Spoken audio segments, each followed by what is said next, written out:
Malam itu, di dalam bilik calet yang gelap, lelaki dari sebelah memegang pergelangan tangan saya dan berkata, "Malam ini, awak akan faham sendiri kenapa orang kata saya ni raja di ranjang."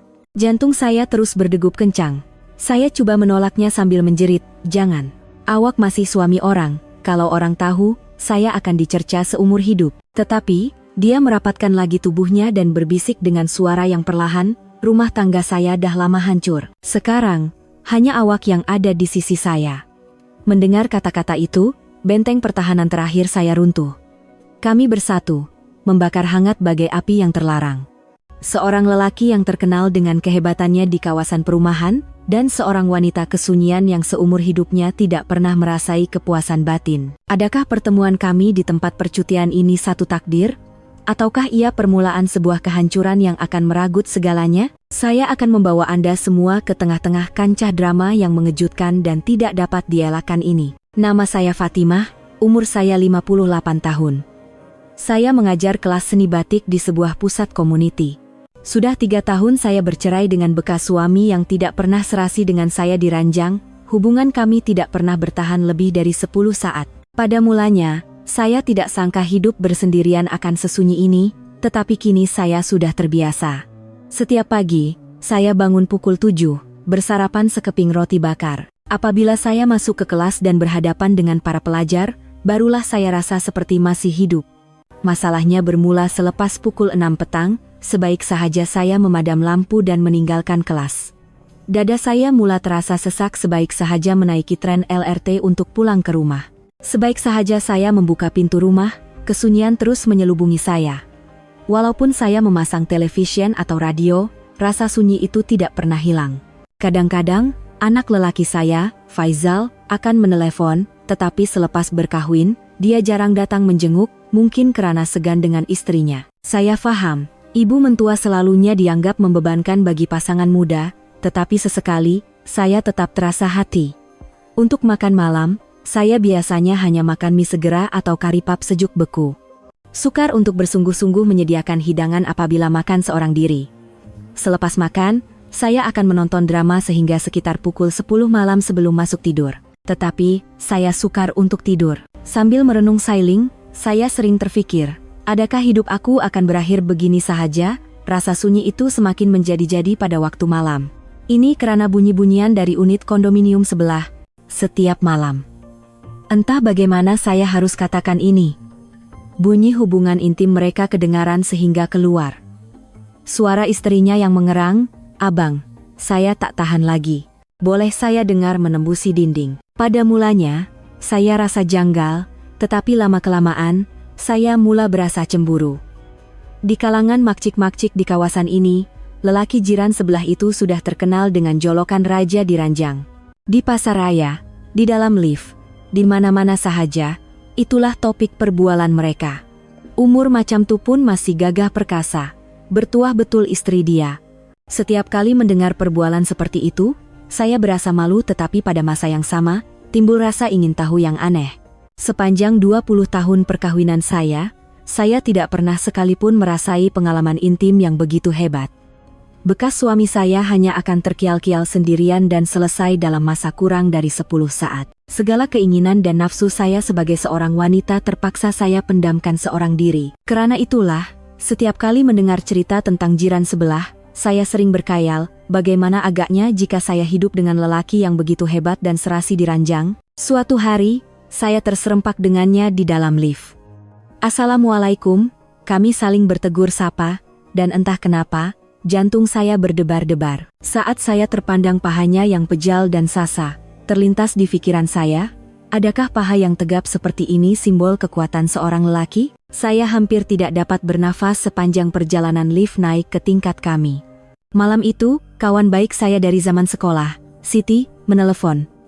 "Fatimah, kenapa suara kau macam tak bermayani? Macam tak ada seri langsung." "Entahlah, Siti. Hidup aku kosong. Kalau macam tuh, pergilah bercuti, pergi tenangkan pikiran, walaupun seorang diri. Kalau asik terperuk di rumah, kau akan jadi lebih murung." Kata-kata Siti ada benarnya. Jika saya terus hidup begini, saya mungkin akan benar-benar mengalami kemurungan. Lagipun, pusat community sedang cuti musim panas, dan saya ada sedikit uang simpanan, jadi saya membuat keputusan. Saya akan pergi bercuti, walaupun seorang diri. Setelah berpikir, saya memilih Cameron Highlands sebagai destinasi saya, tidak terlalu jauh dan sesuai untuk perjalanan solo. Akhirnya, tibalah hari untuk saya bertolak. Sudah lama saya tidak memandu di Lebuh Raya, perasaannya sungguh aneh. Pemandangan di luar tingkap membuatkan hati saya terasa lapang. Saya menyanyi kecil mengikut rentak lagu di radio. Tetapi, apabila hampir tiba di Cameron Highlands, saya melakukan satu kesilapan. Karena terlalu asyik melihat navigasi, saya tidak mengagak jarak dengan kereta di hadapan dan terlanggar bahagian belakangnya sedikit. Nasib baik bukan kemalangan besar, tetapi jantung saya terasa luruh. Saya segera keluar dari kereta. Saya minta maaf, Encik. Saya betul-betul minta maaf. Semasa saya menunduk meminta maaf, saya terkejut melihat orang yang keluar dari kereta tersebut. Dia adalah jiran saya, lelaki yang terkenal dengan kehebatannya itu. Sungguh tidak disangka. Dari Kuala Lumpur hingga ke Cameron Highlands, kami boleh bertemu di sini. Puani bukan jiran saya ke? Dia yang menegur saya dahulu. Ya, betul. Encik yang tinggal di unit 1002, kan? Tak sangka betul boleh berjumpa di sini. Puan tak apa-apa. Mesti terkejut tadi, saya sangka dia akan marah, tetapi sebaliknya dia risaukan saya. Setelah memeriksa keadaan kereta, hanya ada sedikit calar pada bampar. Saya betul-betul minta maaf, saya akan buat tuntutan insurans, tetapi dia menolak sambil berkata, tak apalah, sikit saja nih. Puan datang bercuti ke sini? Ya, saya datang seorang. Saya pun sama, datang seorang diri untuk tenangkan pikiran. Oh, saya dah lewat untuk daftar masuk calet, saya kena pergi dulu. Sikit saja nih, tak apa. Puan pandu elok-elok ya. Kami berpisah dengan tergesa-gesa, tetapi entah kenapa, saya berasa sedikit ralat. Saya menghidupkan semula navigasi dan mencari calet penginapan saya. Sebuah papan tanda cantik bertulis calet tahan kelihatan. Tetapi, semasa saya hendak meletakkan kereta di tempat letak kereta, saya ternampak kereta yang sama seperti tadi. Takkanlah, bisik hati saya, tetapi jantung saya mula berdebar. Setibanya di hadapan bilik, semasa saya hendak membuka pintu dengan kunci, saya terdengar bunyi pintu bilik sebelah dibuka. Apabila saya menoleh, memang betul, dia orangnya. Jiran yang saya terlanggar tadi. Kami berdua terdiam seketika, saling berpandangan. Wah, betul-betul satu kebetulan, ya.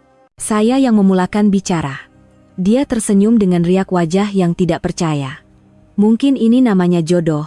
Mula-mula bertemu sebab kemalangan, sekarang jadi jiran sebelah bilik pula. Memang pelik. Di KL, kita hanya bertegur sapa dalam lift, tapi di sini kita bertemu macam nih. Memang betul. Walaupun kami berjiran, kami tidak pernah berbual panjang. Waktu makan malam, dia mengetuk pintu bilik saya. Puan, nak makan malam bersama? Bosan pula makan seorang diri, boleh juga. Sebenarnya saya pun tengah pikir, sedih juga nak makan seorang. Kalau macam tuh, saya masakkan mie segera, ya? Tak payah. Saya ada bawa kelengkapan barbeku. Kita boleh bakar-bakar di luar. Di halaman calet itu memang ada tempat untuk barbeku. Rupa-rupanya dia sudah menyediakan daging dan sayur-sayuran. Saya pula membeli sebotol jus anggur dari kedai Serbaneka. Suasana menjadi sangat baik apabila kami menyalakan arang dan membakar daging. Sambil minum, kami mula berbual-bual. Pada mulanya agak kekok, tetapi lama-kelamaan perbualan kami menjadi semakin lancar. Nama Encik siapa, ya? Rasa janggal pula asik panggil Encik jiran. Panggil saya Khairul. Puan pula? Fatimah. Akhirnya kita berkenalan dengan betul. Betul tuh. Puan Fatimah selalu kebercuti seorang diri? Taklah. Ini kali pertama. Bukan senang nak keluar seorang diri. Saya pun sama. Tak biasa bercuti seorang. Perbualan kami menjadi semakin mendalam. Kami berkongsi cerita tentang kehidupan harian dan hobi masing-masing. Mungkin karena suasana yang santai, saya menjadi lebih berani. Encik Khairul tahu tak, satu kawasan perumahan kita heboh kata Encik ni raja diranjang? Selepas berkata begitu, muka saya terus menjadi merah padam. Encik Khairul terkejut, telinganya juga menjadi merah. Mana pula datangnya kabar angin macam tuh? Reaksinya yang terkejut itu nampak comel di mata saya. Setiap malam, bunyi. Abang, saya tak tahan lagi. Kedengaran sampai keluar. Semua orang tahu. Encik Khairul menutup mukanya sambil ketawa. Macam-macamlah kabar angin nih. Tapi, sebab ianya betul, saya tak boleh nak nafikan. Saya cemburu. Sejujurnya, Sepanjang perkawinan saya tak pernah merasai pengalaman macam tuh. Bekas suami saya langsung tak pandai dalam hal tuh. Entah kenapa, kata-kata itu terkeluar dari mulut saya, mungkin karena suasana ataupun karena saya akhirnya bertemu dengan seseorang yang saya rasa boleh memahami. Oh, begitu rupanya. Sebenarnya, saya pun sama saja sekarang nih. Wajah Encik Khairul bertukar sedikit muram sambil menuang jus ke dalam gelasnya. Tak sangka saya akan bercerita sampai tahap nih, tapi sekarang saya dalam proses penceraian dengan istri saya. Suasana yang tiba-tiba menjadi serius membuatkan saya menahan nafas. Oh, ya ke? Mesti berat dugaan Encik. Kami hanya serasi di ranjang, tapi personality kami sangat berbeza. Hubungan kami dah lama renggang, dan akhirnya jadi macam nih. Sejak hubungan kami jadi dingin, kami dah lama tak bersama. Pada ketika itu, semasa Encik Khairul hendak membalikkan daging, sos barbeku yang merah tertumpah pada kemeja putihnya. Alamak, macam mana nih? Kalau macam nih kena cuci terus baru hilang. Dalam bilik saya ada sabun dan tisu basah. Mungkin karena saya sedikit terbuai dengan suasana, saya secara spontan memegang pergelangan tangannya dan membawanya ke bilik saya. Apabila kami masuk ke dalam bilik, suasananya terus berubah. Hanya kami berdua, keadaan menjadi sunyi sepi sehingga saya boleh mendengar degupan jantung sendiri. Saya menyingsing lengan bajunya dan mula menggosok bahagian yang terkena kotoran. Apabila jarak kami semakin rapat, saya dapat merasakan hembusan nafasnya, dan tangan saya mula menggeletar. Fatimah. Encik Khairul memanggil nama saya dengan perlahan, sambil menggenggam tangan saya dengan lembut. Tangannya terasa hangat dan kasar. Kita tak sepatutnya macam nih. Saya berbisik perlahan, tetapi saya tidak dapat mengelak dari renungan matanya yang penuh pengharapan. Adakah perasaan Puan Fatimah sama seperti saya? Apabila Encik Khairul bertanya dengan suara yang bergetar, saya hanya mampu mengangguk. Sepanjang 58 tahun hidup saya tidak pernah merasai perasaan seperti ini. Kami tidak dapat lagi menahan keinginan yang terpendam. Hati dan tubuh yang sudah lama kekeringan terasa seperti dihidupkan semula. Berada dalam dakapan dada Encik Khairul yang bidang, segala kesunyian saya seakan-akan hilang. Apabila saya terjaga pada waktu subuh, Encik Khairul sedang tidur nyenyak di sebelah saya. Melihat wajahnya yang tenang, hati saya menjadi resah. Apa yang aku dah buat nih? Pikiran itu bermain-main di kepala saya. Pada usia 58 tahun, melakukan perkara sebegini, dengan lelaki yang secara sah masih suami orang. Di satu sudut hati, saya diselubungi rasa bersalah, tetapi di sudut yang lain, anehnya saya berasa tenang. Encik Khairul membuka mata, memandang saya dan tersenyum. Tidur lena? Ya. Dah lama saya tak tidur selena ini. Awak menyesal? Tak. Saya tak menyesal langsung. Tapi apa? Saya sedikit takut. Perasaan ini terlalu asing bagi saya. Encik Khairul memegang tangan saya dan berkata, saya pun sama, dah lama saya tak rasa macam nih, rasa seperti hidup semula. Tapi, Encik Khairul, betul ke Encik akan bercerai? Saya bertanya dengan berhati-hati. Prosesnya dah hampir selesai. Minggu depan semuanya akan beres. Bila semuanya dah selesai, saya nak mulakan hubungan yang serius dengan Fatimah. Memulakan cinta baru pada usia sebegini, jantung saya berdebar kencang. Saya pun harapkan begitu. Tapi sehingga itu, saya risau dengan pandangan orang sekeliling. Kita boleh berjumpa secara senyap-senyap, hanya sehingga proses perceraian saya selesai. Kata-katanya yang lembut menenangkan saya. Sekurang-kurangnya, saya tidak lagi keseorangan. Setibanya di KL, kami pulang ke rumah masing-masing. Di dalam lift, dia berkata, nanti saya hubungi, dan hati saya terasa sangat gembira. Wajah saya kembali berseri, dan keyakinan diri sebagai seorang wanita yang telah lama hilang kini kembali. Saya bertekad, kali ini sahaja, aku akan percayakan hati aku. Malam itu, saya menerima message daripadanya. Hari ini macam mana? Saya asik teringatkan Fatimah sampai tak keruan. Saya pun sama, macam mimpi rasanya. Begitulah bermulanya perhubungan rahasia kami. Pada waktu siang, kami hanyalah jiran biasa. Pada waktu malam, kami menjadi kekasih yang saling merindui. Pada mulanya kami berhati-hati, tetapi lama-kelamaan ia menjadi semakin semula jadi. Semasa mengajar di pusat community pun, saya teringatkannya. Pelajar-pelajar saya yang sudah berumur berkata, Cikgu, sejak kebelakangan ini nampak berseri-seri. Mungkin betul, apabila saya melihat cermin, saya nampak diri saya yang berbeza. Saya dan Khairul biasanya berjumpa di kafe, 2 atau 3 kali seminggu. kami akan masuk pada waktu yang berbeza, seolah-olah terserempak secara kebetulan. Setiap kali begitu, jantung saya berdebar-debar, terasa seperti kembali ke zaman remaja. Selepas sebulan, hubungan kami menjadi semakin rapat. Apabila terserempak di lift, kami akan bertegur sapa dengan lebih mesra, dan kadang-kadang berbual seketika semasa membuang sampah. Dari luaran, kami kelihatan seperti jiran biasa, tetapi melalui pandangan mata, kami tahu isi hati masing-masing. Tetapi, beberapa hari kemudian, anak saya, Faizal, tiba-tiba datang ke rumah. Mak, sihat. Anak yang jarang menghubungi saya selepas berkahwin, tiba-tiba muncul. Faizal, ada apa nih? Tiba-tiba datang saja, rindu nak tengok muka Mak. Tapi, muka Mak nampak lain lah. Nampak ceria. Kata-katanya membuatkan jantung saya berdebar. Takut rahasia saya terbongkar. Mungkin sebab Mak rajin bersenam dan buat hobi sekarang. Mak, ada jumpa sesiapa ke sekarang? Soalan Faizal itu tepat menusuk ke hati saya. Kenapa cakap macam tuh? Tak ada apa, saja tanya. Mak, janganlah seorang diri, carilah kawan yang baik.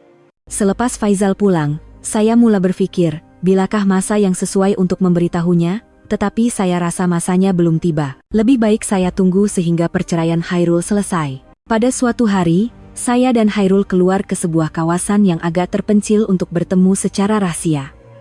Kami berjalan di jalan yang sunyi sambil berpegangan tangan dan saya menyandarkan kepala di bahunya. Malam nih, boleh tak kita pulang lewat sikit? Saya faham maksud kata-katanya.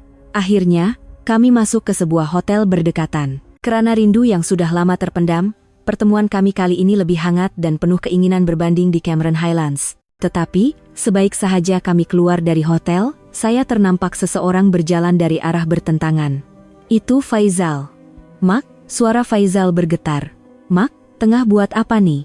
Dunia saya terasa seperti runtuh. Detik itu terasa begitu panjang. Pandangan mata Faizal silih berganti memandang saya dan Khairul, penuh dengan rasa tidak percaya. Bibir saya terasa kering. Saya tidak tahu bagaimana hendak menjelaskannya. Faizal. Saya coba bersuara dengan suara yang bergetar, tetapi Faizal mengangkat tangannya dan berundur. Mak, jangan cakap Mak baru keluar dari hotel? Suaranya dipenuhi rasa kecewa dan marah. Ini anak Puan Fatimah ke? Biar saya jelaskan. Khairul melangkah ke hadapan, tetapi Faizal tidak memandangnya langsung, sebaliknya hanya bercakap dengan saya. Mak, kita bincang di rumah. Kemudian, dia berpaling dan berjalan pergi dengan pantas. Puan Fatimah, Puan oke? Khairul bertanya dengan risau, tetapi saya tidak mampu menjawab. Saya tidak pernah terfikir akan tertangkap oleh anak sendiri dalam keadaan begini. Setibanya di rumah, Faizal sedang menunggu di sofa ruang tamu. Wajahnya sangat tegang. Mak, duduk. Faizal berkata dengan dingin. Jelaskan pada saya. Apa yang berlaku tadi? Faizal, dengar dulu cakap Mak. Saya coba memujuk, tetapi Faizal tetap berkeras. Tak. Saya tak nak dengar sebarang alasan. Cakap perkara yang betul saja. Betul Mak ada hubungan dengan pakcik jiran sebelah tuh, suami orang? Perkataan suami orang itu menikam jantung saya. Secara undang-undang, ia memang betul. Faizal, dia dalam proses perceraian. Tak lama lagi akan selesai. Itu bukan isunya. Faizal menjerit. Mak dah umur 58 tahun. Mak ada anak, dan semua orang di sini kenal Mak. Kenapa anak Mak sendiri yang kena nampak Mak keluar dari hotel? Suara Faizal semakin meninggi. Saya tahu Mak sunyi. Tapi bukan dengan cara nih, berhubungan dengan suami orang. Malu saya, Mak. Macam mana saya nak hadap orang kat sini? Setiap kata-kata Faizal bagaikan pisau yang menikam hati saya. Faizal, Mak pun manusia. Mak pun ada hak untuk bercinta. Cinta? Ini kecinta? Rampas suami orang tuh cinta ke? Kata-kata itu membuatkan saya tidak dapat menahan sabar lagi. Faizal, bahasa kamu tuh melampau. Melampau? Bukan saya yang melampau, tapi perbuatan Mak tuh yang melampau. Tiba-tiba, loceng pintu berbunyi. Apabila saya membuka pintu, Khairul berdiri di situ. Maaf datang tiba-tiba, saya rasa lebih baik saya yang jelaskan, jangan masuk. Ini masalah keluarga kami, biar kami selesaikan sendiri. Faizal menghempas pintu dengan kuat. Suara Khairul yang terkejut kedengaran dari luar, tetapi Faizal tidak berganjak. Mak, saya tanya sekali lagi, Mak akan teruskan hubungan dengan Pak Cik tu? Faizal memandang tepat ke mata saya. Faizal, tak boleh ke kamu faham hati Mak. Mak sendiri tak jaga maruah mak, apalagi yang saya perlu faham. Faizal mengambil barangnya dan menuju ke pintu. Kamu nak kemana? Mulai hari ini, mak jangan hubungi saya lagi. Saya pun tak akan hubungi mak. Ditinggalkan seorang diri di ruang tamu, saya terduduk. Rasanya seperti kehilangan anak dalam sekelip mata. Khairul terus menelepon dan menghantar mesej, tetapi saya tidak mahu bercakap dengan sesiapa. Selama beberapa hari, saya tidak pergi mengajar. Khairul datang beberapa kali, tetapi saya tidak membuka pintu, risau keadaan akan menjadi lebih rumit. Seminggu kemudian, malapetaka yang lebih besar melanda. Faizal akhirnya menceritakan hal ini kepada ahli keluarga yang lain. Suatu petang, loceng rumah saya berbunyi dengan kuat. "Fatimah, buka pintu." Itu suara kakak saya. Hati saya berdebar kencang. Apabila saya membuka pintu, bukan sahaja kakak, malah abang ipar dan beberapa orang saudara mara yang lain turut ada. Wajah mereka semua sangat serius. Kakak saya yang mula bersuara. "Aku udah dengar dari Faizal. Betul kau ada hubungan dengan suami orang?" Saya hanya mampu menunduk. Perempuan umur 58 tahun keluar masuk hotel. Memalukan. Abang ipar saya meninggikan suara. "Dah tua-tua pun buat perangai tak senonoh. Kau tahu tak apa orang cakap pasal kita? Mana nak letak muka keluarga kita nih?" Saya terdiam. Tiada apa yang boleh saya katakan untuk membela diri, hanya air mata yang mengalir. "Menangis saja tak akan selesaikan apa-apa," kata kakak saya dengan dingin. "Putuskan hubungan kau dengan lelaki itu sekarang juga." "Kak, saya pun manusia, saya ada hak untuk bercinta." "Apa? Cinta?" Kakak saya ketawa sinis. "Rampas suami orang tuh cinta? Umur 58 tahun nak bercinta apa lagi?" Saudara mara yang lain mengangguk setuju. "Sedarlah sikit. Kalau arwah ma ada, apa agaknya dia akan cakap." Kakak saya menggunakan kata terakhirnya. Memang benar. Jika arwah ibu melihat keadaan ini, betapa kecewanya dia. "Tolonglah, sedar diri dan putuskan hubungan dengan lelaki itu," kata kakak saya buat kali terakhir. "Kalau tak, kami pun tak boleh nak buat apa-apa lagi." Mereka semua memandang saya dengan pandangan yang sama. Rasanya seperti seluruh dunia membelakangi saya. Apabila keluarga sendiri sanggup membuang saya benar-benar rasa buntu. Saya terduduk di sofa sambil menangis. Tetapi, pada ketika itu, kedengaran bunyi pintu depan dibuka. Semua orang terkejut dan menoleh. Khairul melangkah masuk dengan penuh yakin. "Maaf mengganggu, saya Khairul." Dia memberi salam dengan sopan, satu tindakan yang tidak saya sangka. "Jadi, kaulah lelaki itu," kata kakak saya dengan dingin. "Saya minta maaf.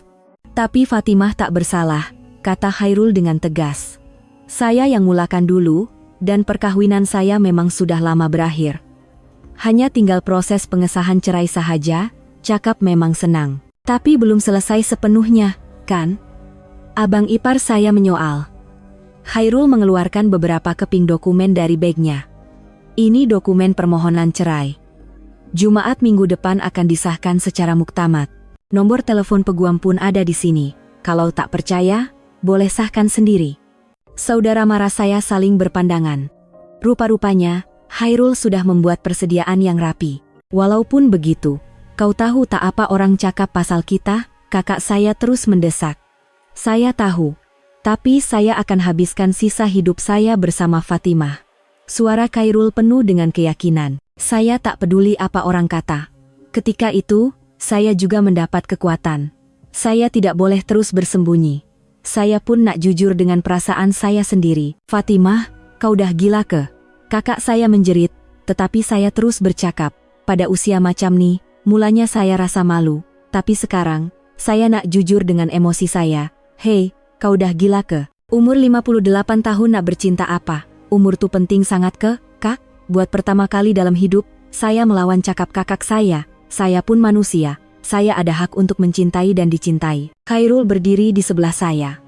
Kata-kata Fatimah betul. Bukankah cinta itu tiada had usia? Saudara mara saya memandang dengan riak wajah tidak percaya. Umur 58-60 tahun nak bercinta apalagi? Adakah cinta itu ada tarikh luput? Khairul membalas. Kakak saya bangun dengan marah. "Baiklah, teruskanlah. Tapi mulai hari ini, kami tak nak ambil tahu lagi. Dah kau berkeras macam ni, apalagi yang kami boleh cakap?" Saudara mara yang lain mula bangun satu persatu. "Fatimah, jangan menyesal. Ini pilihan kau, kau tanggunglah sendiri." Pintu ditutup dan rumah kembali sunyi. Khairul memegang tangan saya. Awak tak menyesal? Tak. Rasanya baru sekarang saya buat pilihan yang betul. Tapi keluarga awak semua dah buang awak. Lama-kelamaan, mereka akan paham juga. Yang penting Fatimah bahagia. Malam itu, saya menerima mesej dari Faizal. "Mak, betul ke ini pilihan yang terbaik?" Saya membalas, "Faizal, Mak pun seorang insan. Tolonglah fahami Mak," tetapi tiada balasan. Mungkin sukar untuk Faizal menerimanya. Walau bagaimanapun, saya tidak akan menyesal. Ini adalah kali pertama dalam 58 tahun saya membuat pilihan mengikut kata hati saya. Khairul menggenggam tangan saya erat dan berkata, "Mulai esok, kita hidup dengan berani. Jangan bersembunyi lagi." Saya mengangguk. Saya mau hidup dengan bangga sekarang. Selepas Khairul pulang, saya termenung seorang diri. Ia adalah pilihan yang sangat sukar. Tetapi saya mahu menjalani hidup saya sendiri sekarang, bukan sebagai ibu sesiapa atau anak sesiapa, tetapi sebagai Fatimah. Keesokan paginya, Faizal datang lagi, wajahnya lebih tegang dari semalam. "Mak, saya tanya sekali lagi buat kali terakhir, Mak akan teruskan hubungan dengan lelaki itu?" Saya teragak-agak seketika, tetapi saya menjawab dengan jujur. "Ya, Mak akan teruskan." Faizal menggelengkan kepalanya dengan riak wajah kecewa. "Kalau macam tuh, saya akan putuskan hubungan dengan Mak." Kata-kata itu merobek hati saya, tetapi kali ini saya tidak boleh mengalah. "Faizal, sebelum Mak jadi ibu sesiapa, Mak adalah Fatimah. Mak pun ada hak untuk bercinta dan bahagia." "Bahagia?" Faizal ketawa sinis. "Ini kebahagia, bila satu taman perumahan mengata, walaupun begitu, Mak bahagia. Bila bersama Khairul, Mak rasa benar-benar hidup."